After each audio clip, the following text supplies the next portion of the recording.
नमो अरिहंताणं नमो सिद्धाणं नमो आयरिहाणं नमो वज्रायाणं नमो लोये सौविसाणं। जब गणेश चालीसा प्रतिष्ठित भगवान की, इस वंदनीय महावीर भगवान की, परम पूज्य गणाचार्य विराज सबरी महामुनि राज की, आचार्य श्री विशुद्ध सबरी विराज की।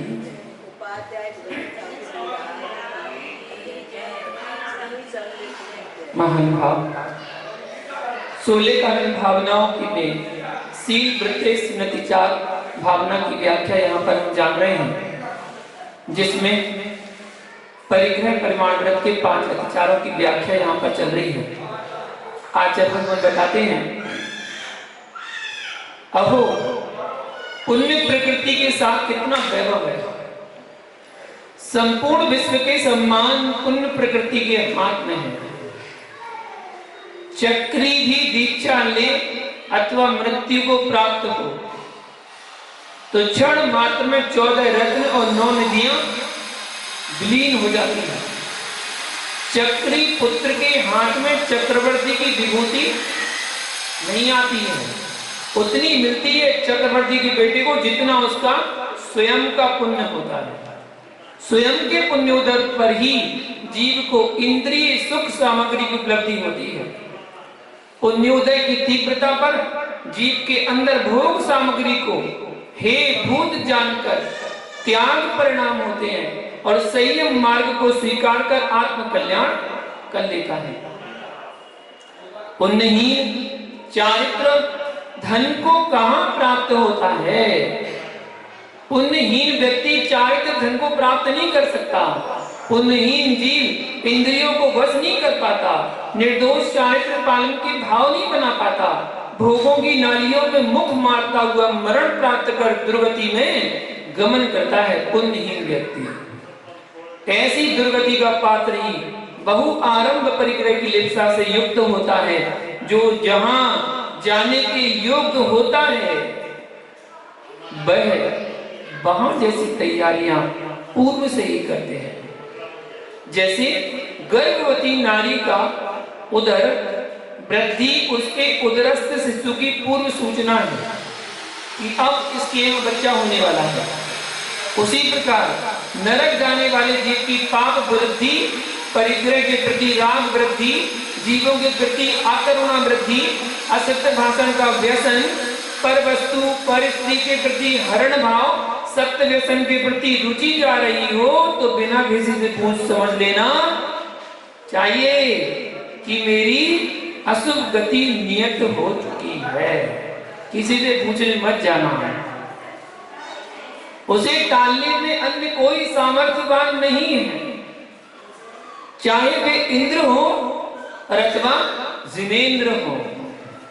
पर के शुभ शुभ कर्मों के कर्ता भोक्ता जगत में अन्य ना कोई हुआ है और ना होगा, ऐसा जिनोपदेश है। निज के भगवान को निज में निरखना हो तो पापों का लखना बंद करो। परिग्रह परिमाण व्रत में अतिचार मत लगाओ। प्रतिक्षण 100 व्रतों में जागृत पुरुष नियम से सम्यक चारित्र का पालन कर अभ्युदय एवं निश्रेय सुख को प्राप्त करता है। चरम शरीरी है तो निश्रेय सुख को प्राप्त होता है, और आचरम शरीरी है तो वह श्रेष्ठ अभ्युदय सुख को प्राप्त होता है। साधना का फल कभी विफल नहीं होता। भव्यवर मुमुक्षु जीवों को आगम कथित अतिचारों से आत्मरक्षा करना ही चाहिए। निरतिचार साधना ही पूर्ण निर्दोष साधना है। शुद्धात्म देव को प्रकट करने की विधि है निरतिचार साधना। समल स्वर्ण शुद्ध स्वर्ण संज्ञा को प्राप्त नहीं होता। उसी प्रकार सदोष साधना निर्मल साधना नहीं कहलाती। जब साधना पवित्र नहीं होती तो साध्य की पवित्रता कैसे प्राप्त की जा सकती है? साध्य की पवित्रता कैसे प्राप्त की जा सकती है? इसलिए चिद ब्रह्म के अभिलाषी को चाहिए कि वह विषयों की अभिलाषा से निज परिणति को मुक्त कर ले। विषयाभिलाषा विष तुल्य है।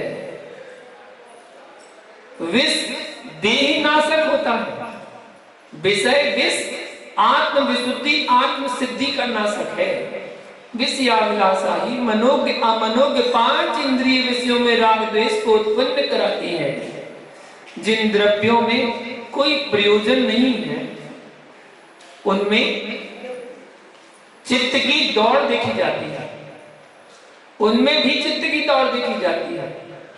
निज समाधि की सिद्धि चाहिए तो असमाधि के साधनों से निज को मोड़ लो, टंकोत्कीर्ण चिद ब्रह्म में निज को जोड़ लो।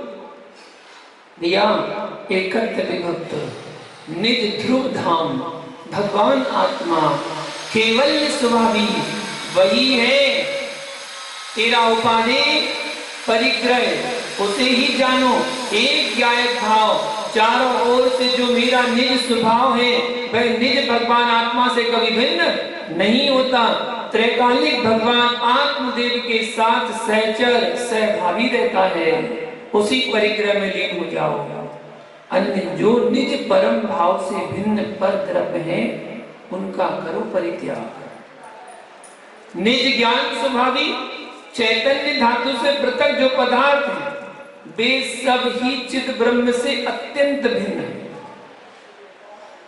इसलिए उपेक्षा योग्य ही है। उनमें अपेक्षा भाव रखना तो निज तत्व की भूल है, वह जड़ बुद्धि है जो आत्म रसायन को छोड़कर पर पदार्थों के अर्जन संरक्षण संवर्धन में आयु कर्म के निषेकों का व्यय कर रहा है।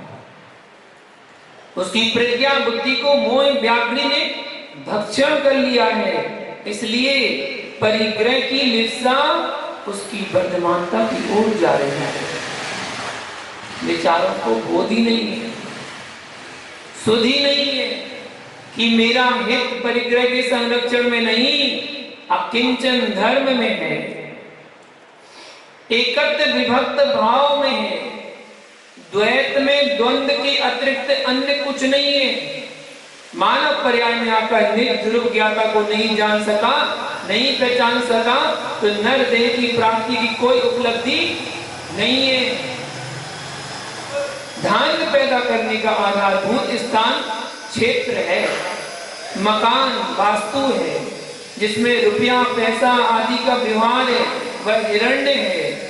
सुवर्ण अर्थ स्पष्ट है, स्वर्ण मतलब सोना जिससे आभूषण आदि बनते हैं। धन से गाय आदि लिए जाते हैं, धान्य से बीज आदि लिए जाते हैं। नौकर स्त्री पुरुष मिलकर दास दासी कहलाते हैं। रेशम कपास और कोसा के वस्त्र तथा चंदन आदि कुप्प कहलाते हैं। क्षेत्र वास्तु हिरण सुवर्ण धन दास दासी दास कुप्प, इनके विषयों में मेरा इतना ही परिग्रह है, इससे अधिक नहीं। ऐसा प्रमाण निश्चित करके लोभवश क्षेत्र वास्तु आदि के प्रमाण को बढ़ा लेना ये प्रमाणातिक्रम कहलाता है। इस प्रकार ये परिग्रह परिमाण अनुग्रह के 5 अतिचार हैं। इन अतिचारों का त्याग कर जो निर्दोष व्रतों का पालन करता है वह स्वर्ग सुख को प्राप्त कर क्रमशः मोक्ष मार्ग को प्राप्त करता है। आचार्य प्रवर समन्वय स्वामी रत्नगंडक श्रावकाचार्य ग्रंथ में कहते हैं, पंचाणुव्रत निधियो निरतिक्रमणा बलंति सुरलोक यत्रावनिरस्ति गुणा दिव्य शरीरम च लभ्यन्ते। जो 5 अनुव्रत की निधियों को निरतिचार पालता है वह स्वर्ग रूप फलित होता है, जहाँ अष्ट सिद्धियों से संपन्न होकर दिव्य शरीर को प्राप्त होता है।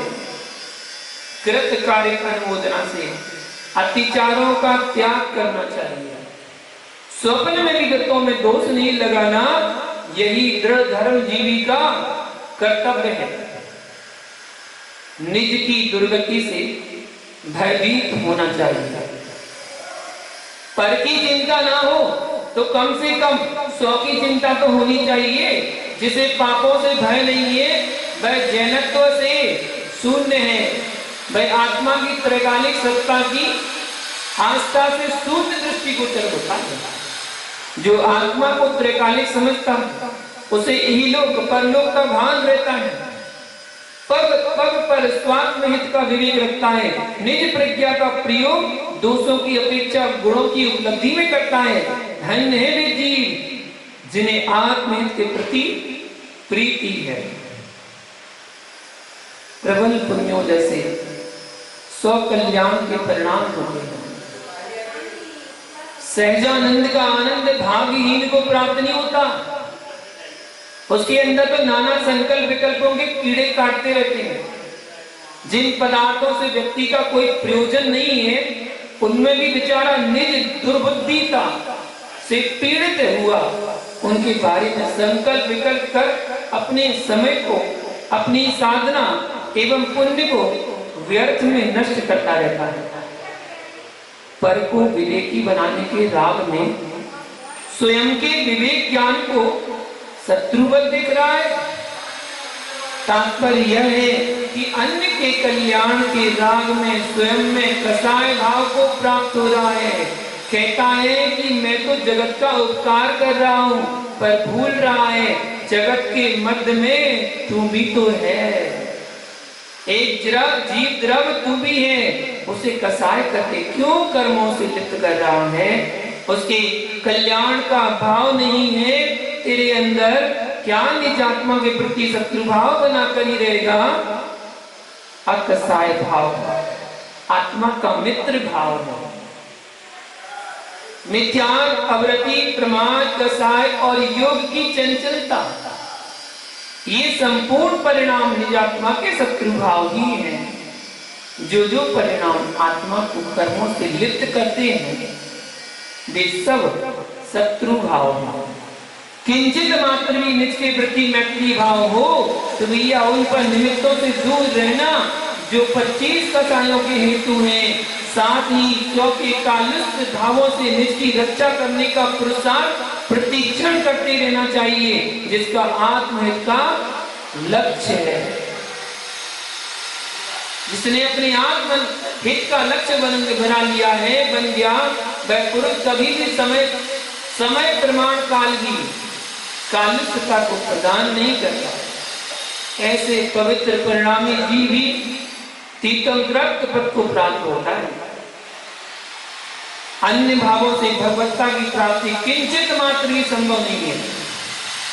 कोई अन्य कार्यों में कितना ही पुरुषार्थ कर ले, वे सामान्यतः पुण्य बंध के कारण है, स्वर्ग के कारण है, साक्षात अरहंत सिद्धत्व की प्राप्ति के साक्षात साधन नहीं है। पर मोक्ष, अपर मोक्ष का मुख्य कारण कालुष्य भाव का अभाव, कसाय का अभाव, उत्तम भाव, तप आराधना, आत्म साधना, सहजता और सरलता निश्चय सुख की प्राप्ति का मुख्य साधन है। प्रत्येक साधक का कर्तव्य कि जैसे आवश्यक कार्यों एवं तप वृद्धि के लिए निज को साधते हैं, वैसे ही सरलता की साधना भी करनी चाहिए। सरलता की साधना पग पग पर होती है। इतने सरल हो जाओ, इतने सरल हो जाओ कि अपने अंदर अहम भाव का पूर्ण अभाव हो जाए। स्वात्मा में स्वात्मा मात्र ही अवलोकित हो, अन्य कोई वस्तु ज्ञान का ध्येय न बने, ध्यान का ध्येय न बने, श्रद्धान का श्रद्धेय न बने। एकमात्र स्वयं ही ज्ञेय, स्वयं ही ज्ञान, स्वयं ही ध्येय, स्वयं ही ध्यान। अन्य द्रव्य का इसमें कोई स्थान नहीं है। सो चतुष्टय में ही मात्र सत्य है, पर में नहीं है। प्रत्येक द्रव्य का प्रत्येक द्रव्य में असत्य है, नास्तिक गुण है। साधक को चाहिए शांत चित्त होकर चिंतन करे कि निज को छोड़कर विश्व के किस द्रव्य में मेरा अस्तित्वना है। ऐसा लोक में कोई भी द्रव्य नहीं है जिसका पर में अस्तित्व बना हो। जब भिन्न भिन्न जीव का भिन्न जीव में अस्तित्व बना नहीं है, फिर मैं कहां से आ गया? मेरा संपूर्ण पदार्थों में नास्तित्व ही है। एक स्वात्मा में ही मेरा अस्तित्व है, एक मेरी आत्मा ही मेरी है। कोई संबंध व संबंधी न कभी निज अस्थि हुए हैं, ना हैं और ना होंगे। इसलिए व्यर्थ के संकल्प विकल्पों से मुक्त होकर एक निज ध्रुव भगवान आत्मा का आश्रय ले। अन्य में अन्य बुद्धि ही रखो, अन्य में अनन्य बुद्धि, बहिर्बुद्धि है, पर समय दृष्टि है। सौ समय जीव प्रत्येक द्रव्य को जानता है, देखता है, मानता है, परंतु स्वस्वभाव रूप नहीं मानता। जो पदार्थ जैसा है उसे वैसा ही देखता है। आत्मभूत को आत्मभूत रूप और अनात्मभूत को अनात्मभूत इस प्रकार समझना। अनात्मभूत में आत्मभूत बुद्धि ही जीव को दुखी किए है। जो तेरे से अत्यंत भिन्न है, जिसमें निर्चैतन्य का लेस नहीं है, उसमें ममत धारा चल रही है। वही ममत धारा संपूर्ण कसायों की वृत्ति की जननी है। कितने ही जीव ऐसे हैं जिन्हें ममत्व का ही बोध नहीं है। ऐसी ममत्व पर अभेद वृत्ति बनी हुई है। वर्तमान पर्याय के नष्ट होने के पूर्व भेद विज्ञान पर अभेद वृत्ति हो जाए, अन्यथा संसार की दीर्घता का नाश नहीं हो सकेगा। निज आत्म धातु को छोड़कर संपूर्ण द्रव्य अनात्मभूत ही है। निज से भिन्न जीव भी मेरे से अनात्मभूत ही है। शेष परिग्रह प्रमाण व्रत के बारे में आगे और जानेंगे। आज का समय आज के लिए इतना ही। जय बोलो बाबा सनातन भगवान की।